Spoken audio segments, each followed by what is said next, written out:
Oke, assalamualaikum warahmatullahi wabarakatuh. Balik lagi bareng gua Fahmi.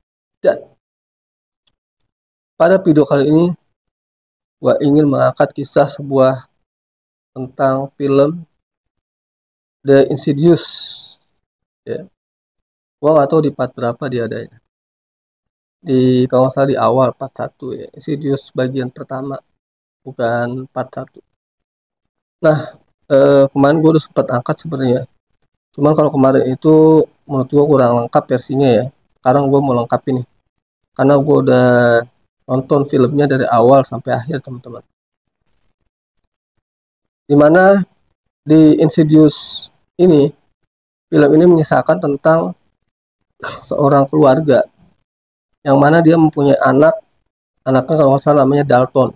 Nah, si Dalton ini punya satu kelebihan yaitu namanya departure. Kalau di luar negeri itu dalam bahasa asingnya itu departure. Mungkin kalau dalam bahasa Indonesianya itu dia bisa masuk ke dimensi lain atau ke alam gaib lah. Nah, jadi nih teman-teman, memang cerita awal dari film Insidious ini, sumpah tuh keren banget dan emang pastinya kita bakal merinding lah kalau menurut gue ya, bakal merinding banget. Dimana ketika itu di awal cerita nih, gue cerita di awal ya, si Dalton ini dia tuh ngelihat uh, yang ngelihat gangguan-gangguan, dia ngelihat sosok-sosok gaib yang ada di sekitar rumahnya. Nah, emang rumah yang ditempatin keluarganya si Dalton ini itu cukup buat membuat bulu kuduk kita merinding teman-teman. Dimana rumahnya besar banget. Nah, dan emang ya kalian tahu sendiri lah kalau rumah besar itu tapi tidak identik dengan horor ya. Dengan rumah besar itu tidak identik dengan sesuatu yang misteri, enggak. Cuma kebetulan emang rumah yang ditinggalin oleh keluarganya Dalton, kalau nggak salah nama bapaknya tuh Josh, nggak tahu gue nama istrinya, gue lupa siapa dalam tokoh film tersebut. Nah, jadi nih rumah itu cukup besar di mana banyak makhluk masuk astral alias gaib yang memang berseliweran di rumah tersebut. Nah, si Dalton ini punya, bentar, kalau nggak salah dia punya 2 orang adik, satu perempuan, satu lagi masih usia balita sekitar 2 tahunan. Ada kejadian aneh nih teman-teman. Jadi ketika itu adanya itu kan tidur terpisah nih sama nyokap-bokapnya. Jadi dia tidur di kamar terpisah itu di atas kalau salah ya. Terus tiba-tiba itu anak kan nangis jerit-jerit. Nah, ketika itu didatengin tuh sama orang tuanya Dalton sama ibunya. Nah, ternyata pas dilihat di dalam kamar itu nggak ada apa-apa tuh teman-teman. Nah, ibunya Dalton kaget sampai dipeluk kan. Ayo kesini, ke dalam bahasa kita itu ya. Isma, ini ibu, ayo sini gitu kan. Nah, akhirnya dibawa tuh, ditenangin, akhirnya diem tuh. Nah, si ibunya si Dalton itu pas dia lagi dari kamar anaknya tuh di hari berikutnya itu dia ngeliat sosok laki-laki lah, ibarat kata tuh ada di depan jendela dia ngeliat. Nah, dia manggil kan, dia ketakutan, dia manggil suaminya namanya Pak Jos kalau salah suaminya. Panggil tuh suaminya, "Oi Kemil, sini." Pas begitu suaminya diceritain, "Tadi aku melihat ada seorang laki-laki di balik jendela dengan wajah yang menyeramkan gitu kan." Nah, akhirnya si suaminya nggak percaya kan, tapi dicari tuh, dilihat ke jendela, ke samping-samping lemari, ternyata emang nggak ada apa-apa. Dia sempat bilang kan, kata dia gini, "Aku harus bilang apa lagi supaya kamu bisa percaya," gitu kan. Terus akhirnya dia ya suaminya emang nggak percaya tentang bahwa di rumah itu banyak makhluk-makhluk gaib dan astral yang menempati atau menghuni rumah tersebut. Tapi nih suaminya si ibunya bapaknya si Dalton itu nggak percaya teman-teman. dia nggak percaya bahwa di rumah itu emang banyak penghuninya. Nah, suatu ketika, profesi dari suaminya ini adalah seorang dosen, teman-teman. Suatu ketika dia ngajar nih, dia ngajar. Dia bilang sama istrinya di telepon, "Ma, ntar aku pulang malam ya, aku mau ngikutin tugas, mau ngawasin mahasiswa ujian." Ya istrinya ya dipikir namanya orang yang kerja ya orang mana-mana ya. Baiklah kalau kamu pulang malam, apa-apa, tapi aku takut, kata dia. Nah, ketika suaminya lagi berkata pulang malam, itu memang istrinya mengalami gangguan di rumah tersebut, teman-teman. Dari suara-suara aneh lah, dari sampai ada benda-benda terjatuh, ada bayangan-bayangan yang lewat. Wah, gua aja nih cerita kayak itu gue sampai agak merinding tuh ya. Nah terus suatu ketika dia pulang dari itu, dia ada di depan rumah ngobrol sama suami itu berdua. Ada satu kejadian aneh di mana kain yang buat terapin si Dalton itu ada kayak logo sih, kayak ini 5 jari itu kayak dicap darah, teman-teman. Di bawah tuh pakaian kainnya kan diunjukin sama suaminya biar suaminya percaya, karena selama ini suaminya itu nggak percaya bahwa di rumah itu ada hal kayak gitu.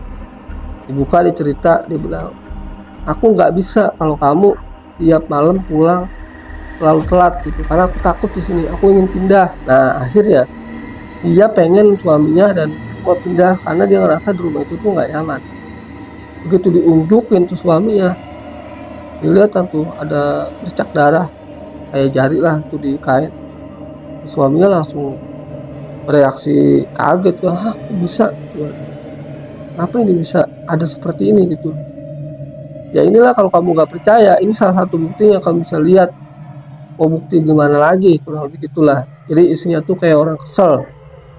Oh, bukti gimana lagi sih sebenarnya, kalau kayak gini aja lu tuh nggak percaya sama gua, kayak gitu.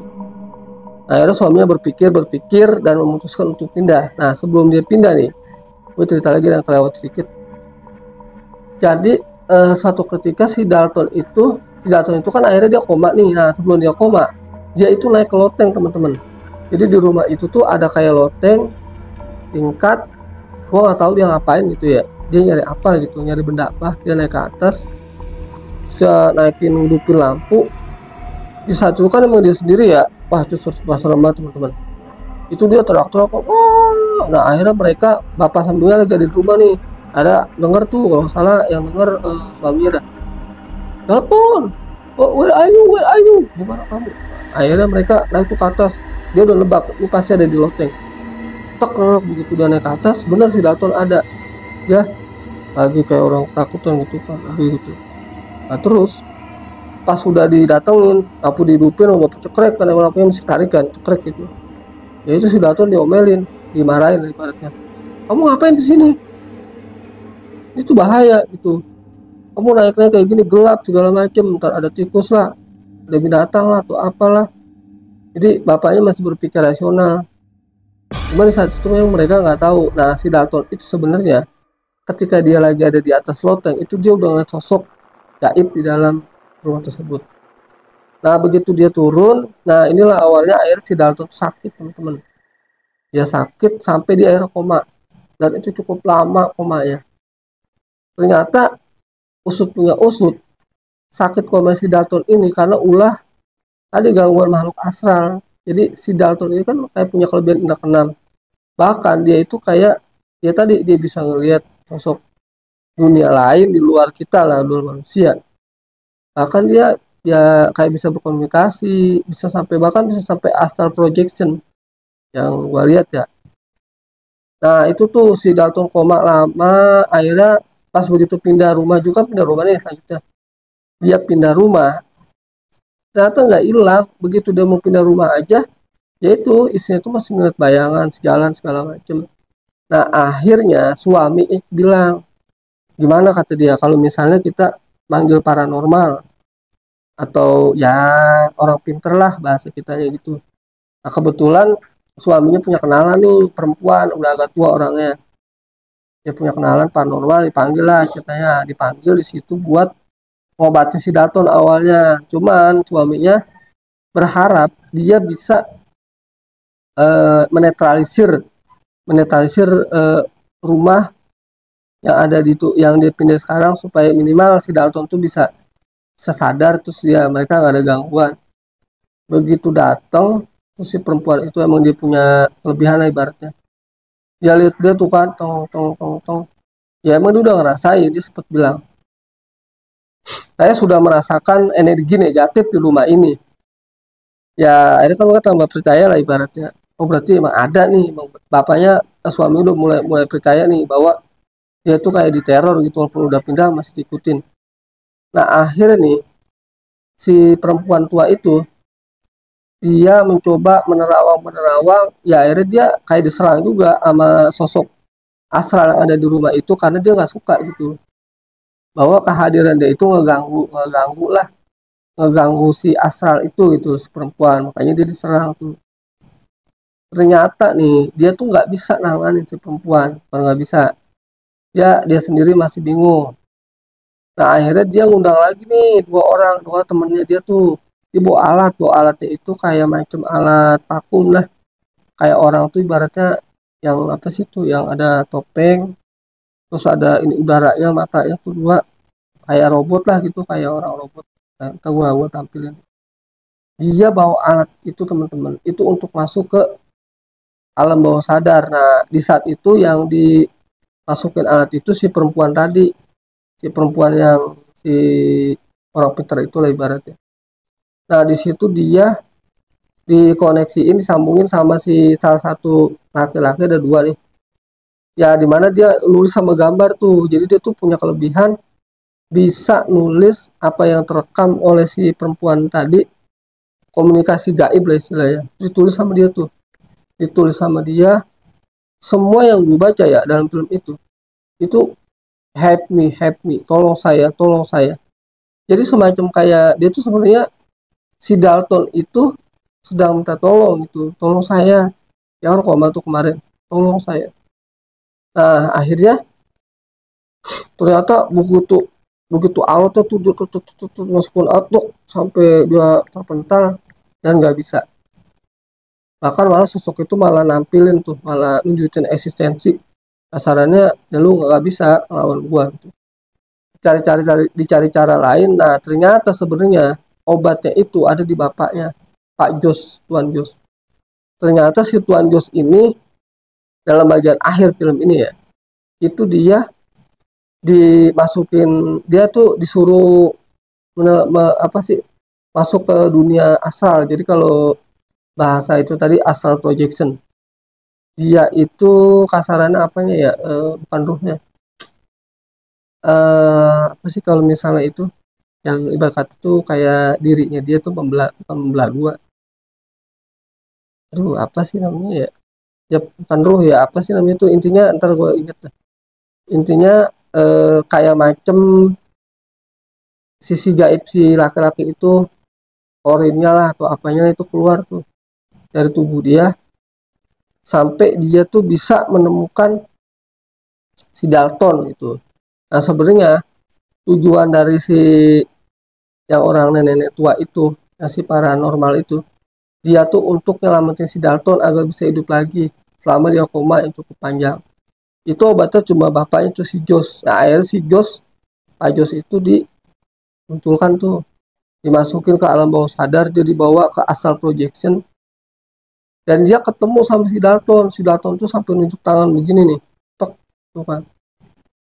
Dan ternyata emang itu yang ditunjuk itu dia di dalam sebuah rumah, terus suaminya asal projection tuh jalan-jalan ke dalam rumah itu, tapi kalau jasad aslinya dia dalam keadaan tidur duduk itu. Cuman itu apa sih namanya ya, reinkarnasi kali ya, reinkarnasi eh, jasad dirinya, gue lupa apa namanya itu.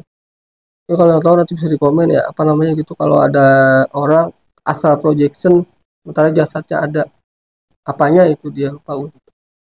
Dia jalan, dia ngeliat sosok perempuan tuh teh ke tangga, ya sudah tuh dipanggil-panggil segala macem. Kesimpulan sih sebenarnya akhirnya bapaknya ini menemukan bahwa sesungguhnya si Dalton itu dibawa kasarannya tuh kayak dibawa sama makhluk astral, makanya mau diselamatin tuh, mau ditarik lagi baratnya supaya dia kembali ke jasadnya yang dia tertidur dalam keadaan koma. Jadi sebenarnya dari cerita ini yang gue tangkap ya, cukup bagus ya, dan nggak kaleng-kaleng sumpah. Ini Insidious ini film horor yang membuat sumpah gue pribadi aja kadang-kadang kalau nonton malam masih ngerasa takut. Film Insidious ini the best lah buat gue. Kalau gue kasih rating mungkin ya dari 5 sampai 10 gue bisa kasih rating 8 sampai 9. Insidious kalau 10 ya masih ada kekurangannya. Ya 9, 8 atau 9 rating dari gue untuk Insidious. Kalau kalian yang emang pengen penasaran filmnya ya cari aja di YouTube dulu. Karena ini film lama, cuman gue review aja, review film. Sorry banget, gue udah lama nggak konten, ini baru mulai start lagi. Mudah-mudahan nanti ke depan gue bisa istiqomah seminggu minimal gue 1 kali upload dengan cerita review film, film horor ataupun kisah-kisah nyata yang gue bisa bawain pada kalian semua. Makasih banyak udah juga dari awal hingga akhir. Jangan lupa di subscribe, like, share, and comment. Akhir kata gue Pak dari Kota Doplo. Assalamualaikum warahmatullahi wabarakatuh.